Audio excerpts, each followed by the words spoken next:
Texas A&M, number 3 Texas A&M, 2.5-point favorites against number 20 LSU. The over-under I have is 3 Cassius Howell sacks. Yep. Tyree Adams, the LSU left tackle, he is out. You're shaking your head. You know where It couldn't be worse, honestly. I mean, that's the thing. That's the cool thing about bad offensive linemen getting hurt. It's like, hey, at least we get to see somebody new. Did it get better in that game?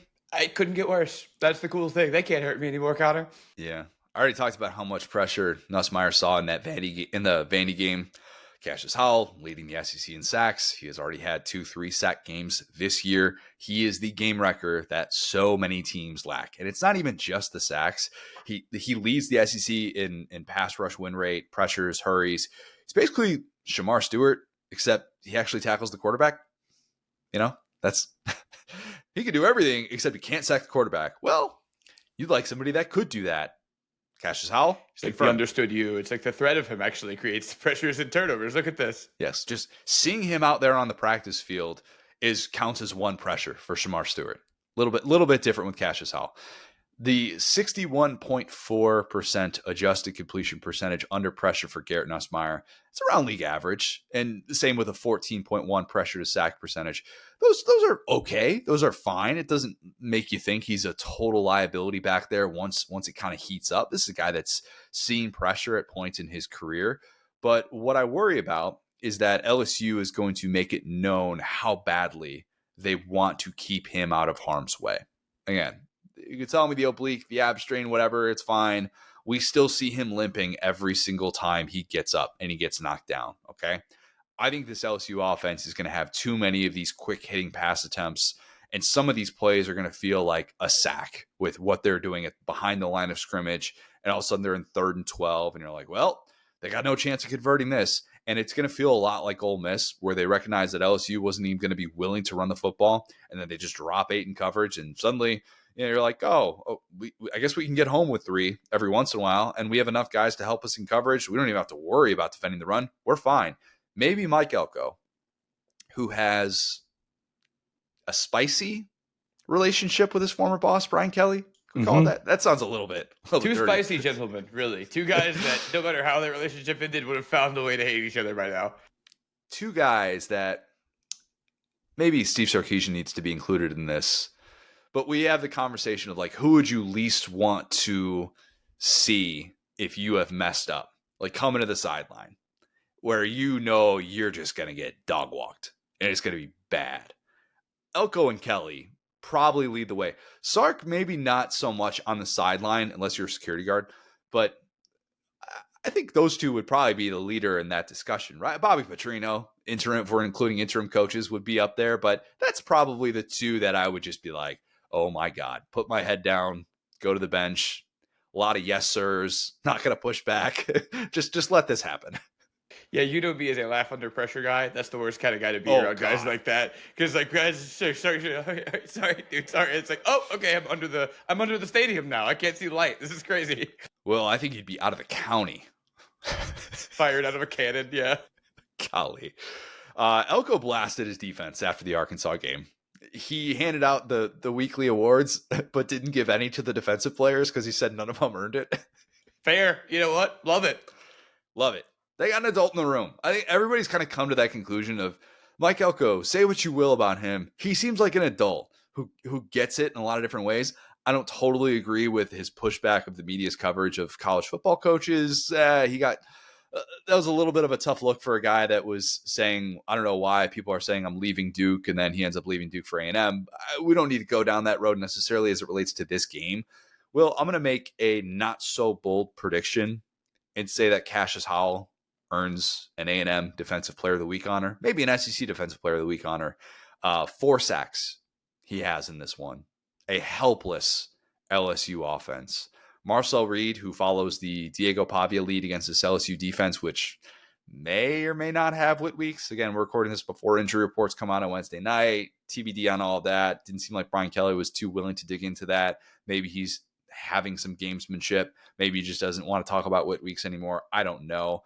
A&M, I think, gets to 8-0 for the first time since 1992. A road team wins this game for the first time since the Kevin Sumlin era. That's right. A&M 28, LSU 20, and it's like a last minute touchdown for LSU where they're like stuck on 13 points, and it's even worse than that final number suggests. Yeah, so the latest update again, injury reports still haven't come out, but it's that everything says that Weeks is still in a walking boot. Not what you want to hear for a guy to suit up. Let's put it that way. Maybe he has some type of a football coach gaslighting thing where he breaks out of the walking boot a la hospital bed on Saturday, but I don't think things are looking very good for him. And we saw, just how critical he was last week. The criticism has been made of several good teams in the SEC. Oh, they struggle against mobile quarterbacks. And I think you just said about Oklahoma that they don't. And I would say Oklahoma's probably about the only team in the SEC that doesn't. And I thought about that kind of during the game on Saturday. Maybe it was through my rage that I thought about it this way. But I was like, hey, if you really think about it, like in modern college football, that's just like saying a defense struggles against like a running or a receiver who, can catch, or like a running back who's fast. It's like just a extra thing. It's not like, oh, we have a mobile quarterback and therefore we play this way. It's like in modern college football, it's more like, hey, we have this offense and a mobile quarterback, right? Which is exactly what Texas A&M has. It's exactly what LSU lacks. I'll say it like this, though. I will disagree with you on the LSU part of it, because I would argue that Brian Kelly's stubbornness in not admitting how injured that Nussmeier has been is a big part of the reason why we're here, in that I wish he would scheme Nussmeier like a guy who was hurt. I wish he would scheme Nussmeier like a guy who's a one read and dump it off kind of a guy. But if you look at the fact that his pressure rate went up so much last week, or it was kind of like high last week, and the fact that he had a good game, Brian Kelly is openly taunting opposing defenses during the off week, going, we got to make you respect the run to where you send more pressure, because when you go in the drop 8, that's when we struggle. He's basically daring defenses to blitz his hurt quarterback. And that scares me as an LSU fan who has seen Garrett Nussmeier be healthy and try to, I don't know, take off in a Florida game where it ends up with an Emory Jones carry, right? And so that's kind of the funny thing about Nussmeier, is that like where they've struggled has almost been not against pressure. It's been against that drop 8 that Kelly keeps talking about. And it's almost like he's going to go out there and give him carries, make him, tote the rock, scramble, take all these dumb hits. And I think we're going to arrive at the exact same conclusion here, where this is the game where it ends up biting him in the butt. Go ahead. You know what it is? It's the defense that shifts and the guy that just tries to bunt against the shift. Like that's what he's trying to do, essentially. Like with when Nussmeier is willing to actually scramble, which is very few and far between still. But that's kind of what it feels like when that happens. You're like, oh, Pete Crow Armstrong is putting a bunt down the third base line when there's 2 strikes on him. Interesting. There's 3 guys lined up waiting for it. Exactly. Yeah. No, you're exactly right. It's almost like we see how hurt Nussmeier is and how bad he looks out there, but it's like Kelly is so stubborn that he doesn't want to admit he was wrong, and so he's just like, yeah, it's fine. It's Jaden Daniels out there. Let's do a little read option with our line that can't block. And so, yeah, like I said, I think we end up arriving at the same conclusion, which is like, this is a defense that can do both. This is a defense that doesn't have to send a ton to create pressure. This is, to your point about like the injury situation with Adams, they don't need to, load the box against this LSU team to find success. That's the horror show that Brad Kelly, I think, is not really thought about in his mind. That in his mind, it's, oh, you drop 8 or you send a blitz and get pressure. In this game, it could be you drop, 7-8 and you still get pressure. And that's what's so scary about this A&M defense. When you got the guys like Tori, what's his name? Torian York. Yeah, Torian York. There's too many Torines in sports, I'm realizing. Anyway, Torian York is like shaping up to be one of, if not the best linebacker in the SEC, who can kind of just,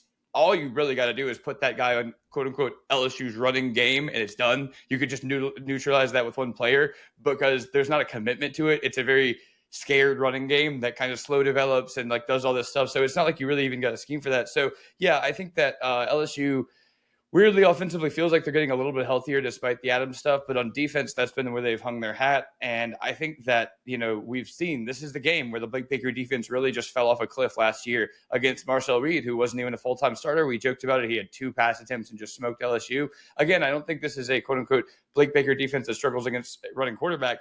I think it's just a dang good A&M offense, and that's a tool, with Pavia, same deal. They did a great job, I think, schematically, but then he was able to out-physical them, out-talent them in a way that Sellers wasn't. So I say that to say I really want to pick an LSU upset here, man. I really do, because it would be so funny. God, it would be so funny. But I think they'd be a top 3 team, just with everything that's been said the last week. And LSU fans would be furious. That's the best part of it. They would be so mad because that would be, they've already like told themselves Kelly's out the door.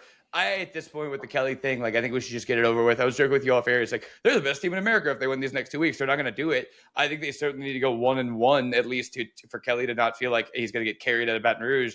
And I think this is a much more winnable game than Alabama at Bryant-Denny. This is a game that Kelly historically has won. It's a night game, at Tiger Stadium. Only one loss in that setting. Yeah. So I would say something's got to give, but we see these coaches, where their seats are heating up, where things are starting to slip away from them. It's these streaks that start to get ended. It's okay. Well, I get my home base. This is where I've proved all the haters and doubters wrong. We talked about that with Beamer a little bit earlier. Especially if the team looks as lazy as they have and undisciplined as they have at home, and they get kind of embarrassed in this game, could be the start of something really rough for LSU, I think.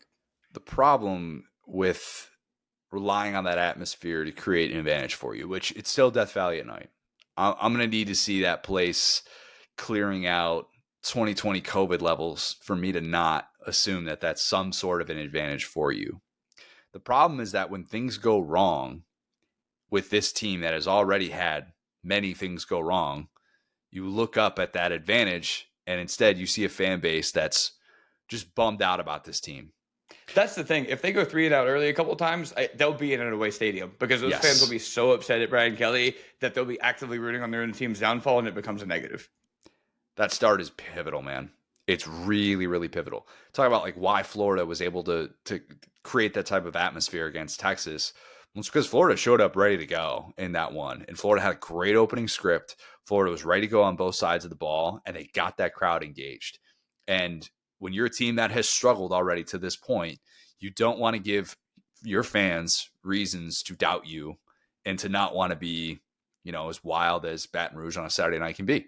And I just question that they'll be able to do that. I think the optics of this, they were bad losing to Vandy. We talked about how much that just took away from what this LSU team is trying to accomplish. But watching A&M with a year 2 coach, a former Kelly assistant, win in your building, something that A&M has not done in forever.